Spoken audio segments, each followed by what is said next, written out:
ፀጋይ ገብረ ተክለ ን104.4 ሬድዮ ኤፍኤም መቐለ ኣብ ዝሃብዎ ሓፂር ቃለ መሕትት ትማሊ ኣማሲዮ ኣብ ዓዲ ጉደም ገለ ዕጡቓት ሰራዊት ናብ ምምሕዳር ብምእታው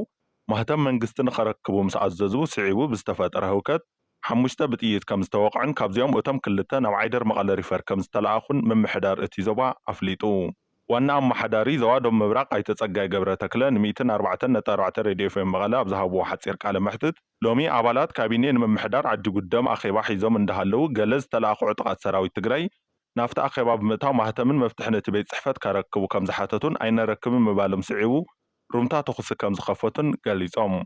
ብዝኸፈትዎ ተኹሲ ክልተ ኣብ ርእሶም ሓደ ኣብ ኣፍልቡ ሓደ ኣብ ሕቑኡ ሓደ ድማ ኣብ እግሩ ብድምሩ 5 ብጥይት ከም ዝተወቕዑን ካልኦት ብርክት ንዝበሉ ብበትሪ ብምቕጥቃጥ ጉድኣት ድሕሪ ምብፃሕ ንኣባላት ካቢኔ ኣብ ፓትሮል ፅዒኖም ከም ዝወሰድዎምን ዳጊድ ሃለዋቶም ከም ዘይተፈለጠን ሓቢሮም ካብ መንጎ እቶም ብጥይት ዝተወቕዑ እቶም ክልተ ናብ መቐለ ሪፈር ዓይደር ሆስፒታል ከም ዝተለኣኹ ዝሓበሩ ኣይተ ፀጋይ ስልጣን ብሻምባቆ ብረት ክትቆፃፀር ምፍታን መስርሕ ነውራማት እዩ ክብሉ ድማ ኮኒኖሞ እዚ ከምዚ ኢሉ እንከሎ ኣብ ከባቢ መቐለን ዓዲ ጉደምን ብዙሓት ተጎዲኦም ክብሉ ፕሬዚደንት ግዚያዊ ምምሕዳር ትግራይ ኣይተ ጌታቸው ረዳ ሓቢሮም ኣዘዝቲ ሓይልታት ትግራይ ብዝወስድዎ ዘለው ስጉምቲ ኣብ ልዕሊ ሲቪላውያን ሰባት ከቢድ ጉድኣት ከም ዝወረደ ፕሬዚደንት ግዚያዊ ምምሕዳር ክልል ትግራይ ኣይተ ጌታቸው ረዳ ኣፍሊጦም ኣቶ ጌታቸው ረዳ ነቶም ማሕበራት መንግስቲ የፍርሱ ኣለው ኢሎም ዝኸሰስዎም ላዕለዎት ኣዘዝቲ ካብ ትማሊ ጀሚሩ ያሰናብትዎም ምህላዎም ዝፍለጥ እዩ ኣብ ልዕሊ ነቲ ስጉምቲ ዝተቃወሙ ሲቪላውያን ጎነፃዊ ስጉምቲ ይወስዱ ከም ዘለውን እቶም ፕሬዚዳንት ይኸስሱ ኣለው ኣብዚ ቀረባ መዓልትታት ኣብ ዓዲ ጉደምን ገለ ከባብታት መቐለን ብዙሓት ተጎዲኦም ከም ዘለው ብሰሉስ ምሸት ኣብ ኤክስ ኣብ ዘውፅዎ ሓበሬታ ጠቒሶም ኣብ ሓስቲ ስምምዕ ፕሪቶርያ እቲ ኩነታት ናብ ዝኸፍአ ግጭት ከይዓረገ እንከሎ ንስጉምቲ ናይቶም ኣዘዝቲ ሰራዊት ደው ከብልዎ ድማ ፀዊዖም ኣብ መንጎ መሪሕነት እቲ ክልል ክምዕብል ዝሓገየ ወጥርን ስጋታት ፀጥታን ንብዙሓት እቲ ቅድሚ ልዕሊ 2 ዓመት ዝነበረ ሕሰም ከዘኻኽሮም ጀሚሩ ከም ዘሎ ይፍለጥ ፕሬዚደንት ግዚያዊ ምምሕዳር ትግራይ ኣይተ ጌታቸው ረዳ ንሰለስተ ዓዘዝቲ ግንባራት ማለት እውን ንብርጋዴር ጀነራል ምግበይ ሃይለ ንሜጀር ጀነራል ዮሃንስ ወልደ ጊዮርጊስ ወይ ከዓ ጆን መዲድን ንሜጀር ጀነራል ማሾ በየነን ካብ ብሓለፍነቶም ብደብዳቤ ከም ዝኣገድዎም ዝዝከር እዩ ሕዚ ድማ ብምቕፃል ንሓላፊ ቢሮ ሰላምን ፀጥታን ግዚያዊ ምምሕዳር ትግራይ ዝኾኑ ጀነራል ፍስሓ ኪዳኑ ወይ ከዓ ፍስሓ ማንጁስ ካብ ሎሚ 2 መጋቢት 2017 ዓ.ም ብፕሬዚደንት ግዚያዊ ምምሕዳር ትግራይ ኣይተ ጌታቸው ረዳ ብዝተፃሓፈ ደብዳቤ ካብ ሓላፍነቶም ተላዒሎም ኣለው ይኹን ዳ እምበር ፕሬዚደንት ግዚያዊ ምምሕዳር ትግራይ ዝኾኑ ኣይተ ጌታቸው ረዳ ዝፅሕፍዎም ካብ ሓላፍነት ናይ መልዓል ደብዳቤን ናይ እግድን ናይ ሙሻምን ደብዳቤታት ተፈጻሚ ክኾኑ ምርኣይ ብጣዕሚ ትሑት እዩ ፕሬዚደንት ግዚያዊ ምምሕዳር ትግራይ ዝኾኑ ኣይተ ጌታቸው ረዳ ንሰለስተ ኣዘዝቲ እቲ ግንባራት ዝኾኑ ጀነራላት ብሰለስተ ደብዳቤ ካብ ሓላፍነቶም ከም ዝኣገድዎም ዝዝከር እዩ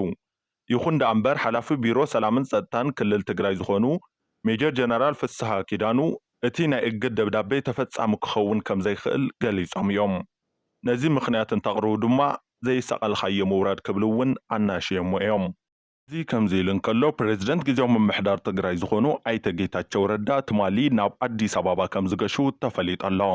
ብዙሓት ናይ ማሕበራዊ ሚድያ ነጠፍቲ ክልተ ብፀጥታ ሓይልታት ትግራይ ዝድለዩ ግለሰባትን ብምሓዝ ናብ ኣዲስ ኣበባ ሃዲሞም ክብሉ ይፅብፅብዎ እኳ እንተሃለው ስለ መገሻ ምኽንያቶም ክሳብ ዝሕሳዕ ዝተፈለጠ ነገር የለን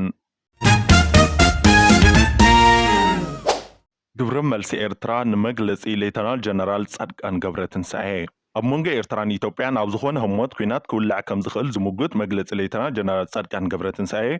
መርኣያ ናይቲ ብወገን ኢትዮጵያ ዝጋዋሕ ዘሎ ድሌት ኩናት እዩ ክትብል ኤርትራ ግብረ መልሲ ሂባ ሚኒስትር ዜና ኤርትራ ሎሚ ሰሉስ ኣብ ዘውፅኦ ጽሑፍ እቲ ጀነራል ኣካል ናይቲ ብሓይሊ ንኤርትራ ወደብ ዓሰብ ንምጉባእ ዝህቅን ኣጀንዳ እዩ ክብል ነቒፉ ኣባል ካቢኔ ግዚያዊ ምምሕዳር ትግራይ ዝኾነ ጀነራል ጻድቃን ብሶኒ 10 መጋቢት ኣብ ዘውፅኦ ጽሑፍ እቲ ኣብ መንጎ ኣስመራን ኣዲስ ኣበባን ዝህሉ ሓድሽ ኩናት ንካርታ ሃገራት ዝቕይርን ከም ዝኸውን ምእማት እውን ንብዙሓት ኤርትራውያን ኣቆጢዑ ኣሎ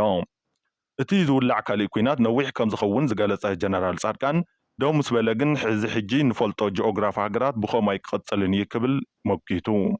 ኣስመራ ሎሚ ብመንገዲ ሚኒስትር የማነ ገብረ መስቀል ኣቢላ ኣብ ዝሃበቶ መልሲ ኣብ እዋን እቲ ካብ 1998 ክሳብ 2000 ዝተኻየደ ደባዊ ኩናት ኢትዮ ኤርትራ ብወገን ኣዲስ ኣበባ ንወደብ ዓሰብ ንምቁፅጻር ዕላማ ከም ዝነበረ ገሊጹ እዚ ድማ ኣብ እዋን ሳልሳይ ወራር ማለት እውን 2000 ብኣቆጻጽራ ፈረንጂ ተፈቲኑ ክብል እውን እቲ ሚኒስትር ኣብ ኤክስ ኣብ ዘውፅኦ ጽሑፍ ይጠቅስ እቲ ከም ጠቕላሊ ሓለቓ ስታፍ ሰራዊት ኢትዮጵያ ብምዃን ነቲ ደቡባዊ ኩናት ዝመርሐ ጀነራል ጻድቃን ነቲ ኣካል ላዕላዊ ግዛት ኤርትራ ዝኾነት ወደብ ዓሰብ ኣብ ትሕቲ ዋንነት ኢትዮጵያ ክትኣታ ኣለዋ ዝብል መርገፂ ከም ዝነበሮን መርገፂኡ ከም ዘይቀየረን ኣብ ግንቦት 2020 ኣብ ዘካየደ ቃለ መሕተት ተዘሪቡ ነይሩ። ዓለም ለኻዊ ናይ ኤንቫይሮንመንት ኣከባቢ ውዕላት መሰረት ብምግባር ከም ብሓድሽ ዝረኣየሉ መንገዲ ያሰላስል ምንባር እውን ጠቒሱ። እዚ ኣብ ሓንጎለይ እናተመላለሰ እንከሎ ኤርትራ ወሪራ ስለዚ ነዚ ባዕሎም ዝጀመሮ ኩናት መበገሲ ጌርና ብምሉእ ነቲ ምስ ኢጣልያ ዝተገበረ ዓለም ለኻዊ ስምምዕ ከም ብሓድሽ ክረአ ዝገብር ዕድል ፈጢሩና ስለ ዘሎ ነቲ ዕድል ንጠቐመሉ ዝብል ኣረኣያ ነይርኒ ይብል እቲ ጀነራል። ስለዚ ኢትዮጵያ ናይ ቀይሕ ባሕሪ ሓይሊ እትኾነሉ ዝኽእል ኩነታት እንተተኻይሉ ብሰላም መንገዲ ስምምዕ ክመጽእ ኣለዎ። እዚ እንተዘይኮይኑ ግና ናይ ግዜ ጉዳይ እንተዘይኮይኑ ኩናት ምውላዕ ኣይተርፎን ክብል እውን ኣሚቱ ነይሩ እዩ። ኣንጻር እቶም ምስ ኤርትራ ርክብ ኣለዎም ዝበሃሉ ዝበዝሑ ኣዘዝቲ ሰራዊት ተሰሊፉ ዘሎ ጻድቃን ክልል ትግራይ ዳግማይ ናብ ዓውደ ውግእ ከይትምለስ ዘለዋ ስጋት ብምግላጽ ኣብ መንጎ መንግስታት ኢትዮጵያን ኤርትራ ዝነበረ ምሕዝነት ቀስ ብቐስ ብምንቁልቋሉ ናብ ኩናት ምእታው ዘይተርፍ እዩ ዝመስል ክብል እዩ ኣብቲ ኣፍሪካ ሪፖርት ዝተባህለ መርበብ ሓበሬታ ዘውፅኦ ጽሑፍ ዝምጉት። ትግራይ ዓውደ ውግእ ኢትዮጵያን ኤርትራን ክትከውን ኣይትኽእልን እያ ብዝብል ኣርእስቲ ኣብ ዘውፅኦ ዓንቀጽ ብዛዕባ ናብ ኩናት ዝመርሑ ምንቅስቓሳት ይኹኑ ተግባራ ዘቕረቦ ጭቡጥ መርትዖታት የለን። ኤርትራ ብወገና ናይ መወዳእታ ምድላዋት ይግበር ከም ዘሎ ምጥቃስ እውን ብዛዕባ እቲ ብወገን ኢትዮጵያ ዝድለ ዘሎ ዝበለቶ ኩናት ኣፍልጦ ከም ዘለዎ ዝእምት እዩ ክትብል መልሲ ሂባቱላ ኣላ። ጻድቃን ምናልባት ከይተፈለጦ ብዛዕባ እቲ ኩናት ዝብህግ ኣጀንዳ ኣፍልጦ ከም ዘለዎ ኣቃሊዑለ ይብል እቲ ሚኒስትር ዜና ኤርትራ። ወላ እኳ ብዛዕባ ሰላም ንብዓት ሓርገጽ እንተፍሰሰ ቀንዲ ሃቐንኡ ግን ነቲ ናይ ኩናት ኣጀንዳ ዘለዎ ጉጅለ ምጉስጓስን ምልዓዓልን ብምባል ብዛዕባ ምሕጻር ናይቲ ኩናት ምዝራቡ መርኣያ ምዃኑ ኣስመራ ትምጉት። ጀነራል ጻድቃን ኣብ ጽሑፉ ረብሓታት ትግራይ ነቲ ኩናት ብምውጋድ እዩ ዝረጋገጽ ዘይከኣል እንተኮይኑ ድማ ዕድመ ናይቲ ኩናት ምሕጻርን ህላዋና ምርግጋጽን እዩ ይብል። ኩናት ንምውጋድ ዝግበር ጻዕርታት እንተፈሽሉ ብኩሉ ኣገባብ ወታደራውን ዲፕሎማስያውን እቲ ኩናት ብዝቐልጠፈ ደው ክብል ንረብሓ ትግራይን ዘባቃርን ኣፍሪካን ዘገልግል ምዃኑ እቲ በዓል ስልጣን ግዜያዊ ምምሕዳር ትግራይ ዘለዎ እምነት ኣነጺሩ። ንሰላም ዘሎ ዕድላት ይጸብብ ከም ዘሎ ዝገለጸ እቲ ነባር ተጋዳላይ ሕወሓት ዝነበረ ጀነራል ጻድቃን